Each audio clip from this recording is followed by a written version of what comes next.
My name's Steven. It's Christmas Eve, 2018.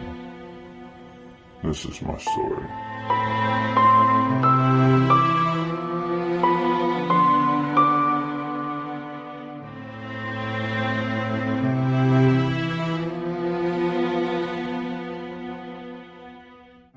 I was taking over 2,800 pain pills a year.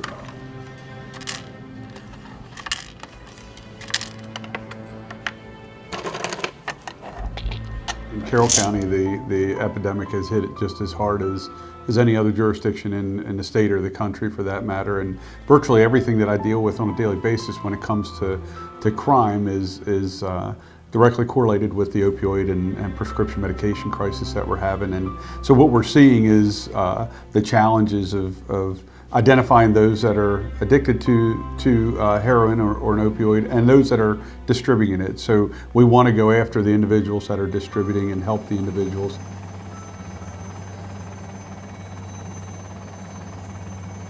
Because as you can imagine, people who are in the throes of heroin addiction or fentanyl addiction or opiate addiction aren't going to be the best people to get themselves into treatment. So it helps to have someone who's familiar with how to navigate the waters. Do you want to go to this detox place or this detox place, outpatient, inpatient? The people in our office have helped others navigate these waters and can really make it more efficient and kind of cut through some of the refusal, because even people who want to get into treatment, a lot of times they'll put up barriers. Well, I want to go tomorrow. And our people are able to coax people into doing what's best for them, get them into treatment now, or don't put it off tomorrow, let's go today, we have a bed today.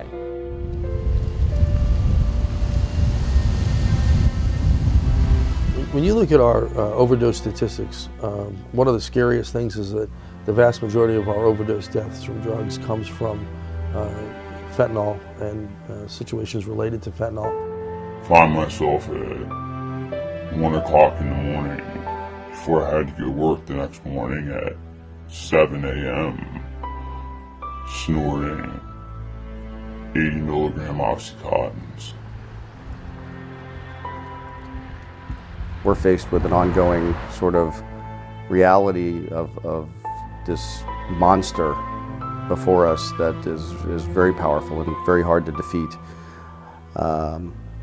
What I can say is that one of the best parts about practicing in Carroll County is that we have an amazing team approach to the problem. I struggled for a very, very, very long time, and it put me into a deep depression. And it took a while to figure out why I was depressed. I lost all my friends. I lost family. And I thought it was just what happens when you're in my position. Unfortunately, we can't catch everybody out there who's doing the dealing of drugs. So the other thing we do is we try to start very young in the schools, both in middle school and high schools.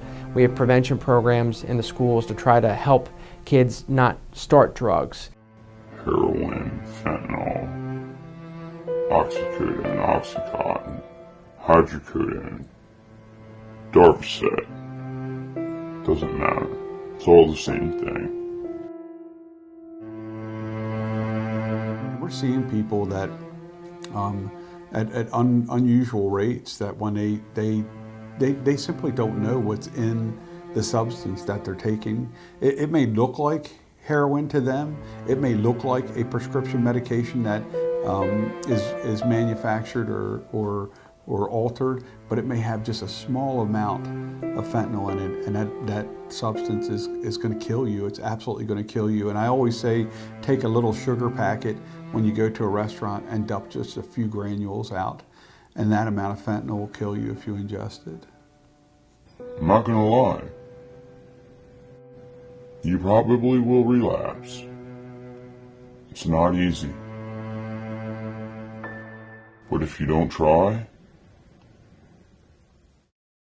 then where do you start?